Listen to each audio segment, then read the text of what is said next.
सतनाम श्री वाहिगुरु साहिब जीओ। तुद आगे अरदास हमारी, जियो पिंड सब तेरा। कहो नानक सब तेरी वड्याई, कोई नाम ना जाने मेरा। बिरती कदे न होवाई जन की अरदास, नानक जोर गोविंद का पूर्ण गुणतास। गुरु रूप साध संगत जियो।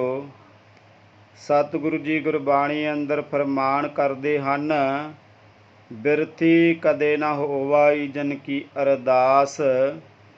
गुरु प्यारिओ, जदों जीव जग्यासू जन गुरु दा प्यारा दिल दे अंदरों शरधा भावना दे नाल अरदास करदा है, तां गुरु पातशाह जी उस दे दिल दी अरदास जरूर प्रवान करते हैं। एक समय की गल है कि दुखियारी माँ सतगुर दे चरनां दे विच अरदास करदी है।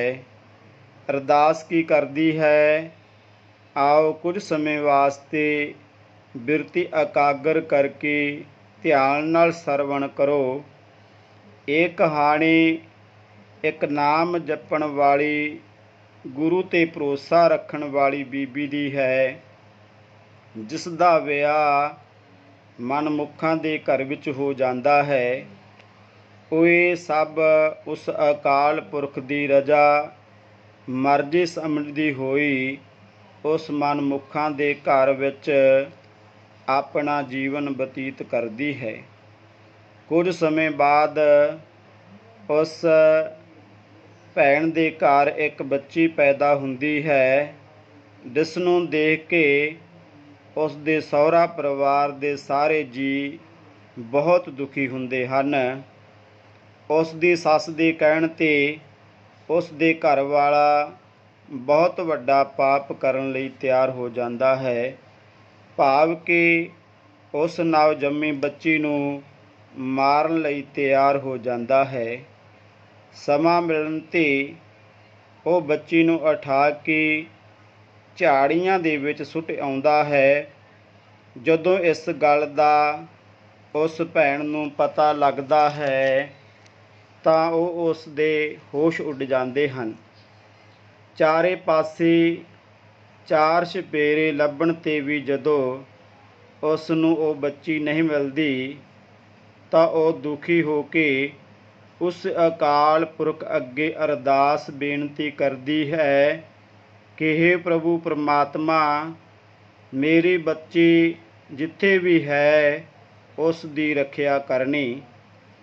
जदों उस भैन ने प्रभु परमात्मा अगे अरदास कीती तां की होया, उस बच्ची नूं एक किसान उठा के लै गया, जिस दे घर कोई बच्चा नहीं सी। उसने उस नूं अपनी बच्ची बना के अपने घर दे विच रख लिया। कुछ समय बाद उस भैन दे घर एक पुत्र ने जन्म लिया। सारे घर विच बहुत खुशियां मनाईयां गईयां, लड्डू मठियाइयां वंडियां गईयां, खुशियां दे गीत गाए गए। कुछ समय बाद ਜਦੋਂ ਉਹ ਬੱਚਾ ਜਵਾਨ ਹੋਇਆ ਤਾਂ ਉਹ ਬਾਹਰ ਆਪਣੇ ਸਾਥੀਆਂ ਨਾਲ ਰਲ ਕੇ ਕੁਸੰਗਤ ਦੇ ਵਿੱਚ ਪੈ ਗਿਆ। ਬੁਰੀ ਸੰਗਤ ਕਰਨ ਦੇ ਨਾਲ ਉਸ ਨੇ ਨਸ਼ੇ ਕਰਨੇ ਸ਼ੁਰੂ ਕਰ ਦਿੱਤੇ। ਉਸ ਦੇ ਮਾਤਾ ਪਿਤਾ ਨੇ ਉਸ ਨੂੰ ਬੜਾ ਸਮਝਾਇਆ, ਪਰ ਉਸ ਬੱਚੇ ਨੇ ਆਪਣੇ माता पिता दी एक गल भी ना मन्नी। उस दियां आदतां दिनों दिन ही विगड़दियां जा रहीआं सन। अक के उस दे माता पिता ने सोचिया, चलो इस दी शादी कर दिंदे हाँ, ਹੋ ਸਕਦਾ ਹੈ ਕਿ ਇਹ ਸ਼ਾਦੀ ਤੋਂ ਬਾਅਦ ਸਮਝ ਹੀ ਜਾਵੇ, ਪਰ ਜੋ ਉਹਨਾਂ ਸੋਚਿਆ ਸੀ ਉਹ ਨਹੀਂ ਹੋਇਆ, ਉਸ ਦੇ ਉਲਟ ਹੀ ਹੋਇਆ, ਕਿਉਂਕਿ ਉਹਨਾਂ ਨੇ ਜੋ ਘੋਰ ਪਾਪ ਕੀਤਾ ਉਸ ਦੀ ਸਜ਼ਾ ਤਾਂ ਮਿਲਣੀ ਹੀ ਸੀ। ਹੁਣ ਹੋਰ ਵੀ ਬਿਪਤਾ ਉਹਨਾਂ ਦੀ ਗਲ ਪੈ ਗਈ।